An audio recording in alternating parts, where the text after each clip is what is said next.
Okay, let's do it once more. You are looking at me on the screen. Completely focus here. It's a 1 second search. Completely focus here. You are looking at me on that screen. Yes. Eyes are the seer. And Ekta on that screen is the scene.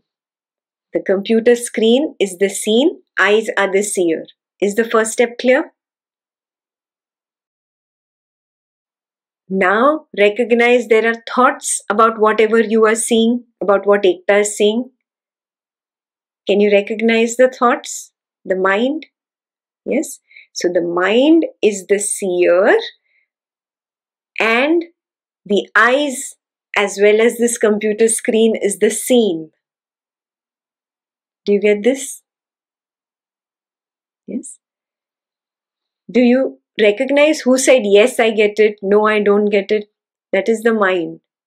How do you know that the thought arose, yes, I get it, no, I don't get it? That means there's something beyond the mind who's watching the mind say yes and no, all those thoughts arising and falling. Yeah, take your step beyond to that point. That is the knower. Let's call it the knower. It knows that the mind is saying yes. It knows that the mind is saying no. Could you get to the knower? Fantastic. This knower is nothing but the I thought. That which says I am, I exist. That I am attaches itself to the mind and says I am the mind. That I attaches itself to the body and says I am the body. Yeah? Drop these labels of body and mind and just be with that I. The knower.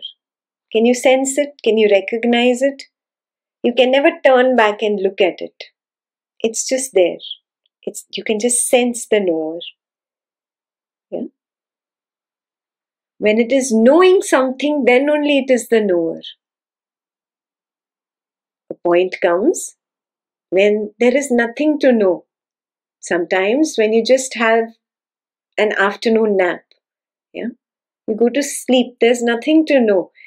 You notice you might just have a few minutes of deep sleep that time, where there was nothing, no I. The I had collapsed. There was nothing to know. Yes, but can you say that you died? No. You woke up after your nap, very much alive. That means there was something even when there was no knower. So knowing is a function of that consciousness. Yes, that same consciousness is called the knowingness or the witness consciousness. When it is knowing something, when it is witnessing something, it is called the witness consciousness. When it is not knowing anything, when it just collapses, in that no-thingness, there is no I. That is the pure consciousness. Now, my problem is I go into pure consciousness or closest to pure consciousness only in the state of deep sleep. Yeah? Because I'm very attached to this body, I continuously keep coming out to the body and the world and the mind. So the technique is to again and again attach yourself only to the sense of I. Drop the thoughts about the body, drop the thoughts about the mind, and just be with that sense of I. It's a sense, you can sense it, the awareness. Stay there, stay there, stay there. You'll slip and fall. Obviously, you come to the body and mind because of your past habit pattern. Again, you stay there. Again, you slip. Again, you stay there. It doesn't matter if 1,000,000 times you slip, 1,000,000 times come back to that sense of I am. That witness. Staying there, staying there, staying there, steadying there. A moment will come when that witnessing will drop. The knowing will drop. And you will find yourself in the field of nothingness. You don't have to do anything beyond that. Beyond that, everything happens naturally. spontaneously. Yeah. So put your foot in that boat of the witness consciousness first. Recognize that, then only you will be able to take your foot off the boat of attachments.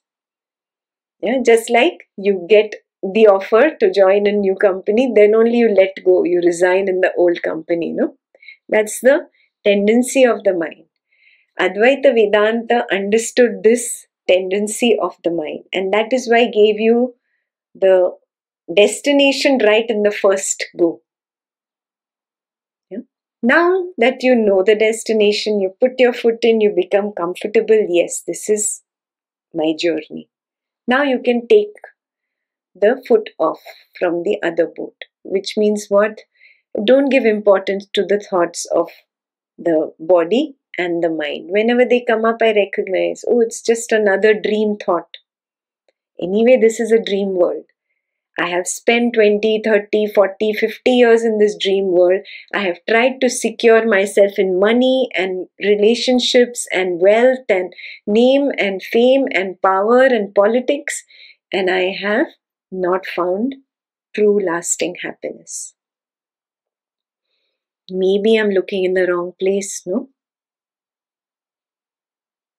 If I've spent 50 years looking here, 40 years, 30 years looking here and haven't found it, maybe I'm looking in the wrong place.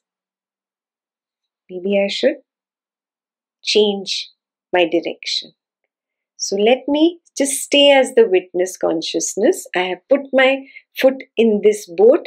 Now let me ignore the thought about the body and ignore the thought about this drama created by that relative and this drama created by that relative and how dare she say this to me.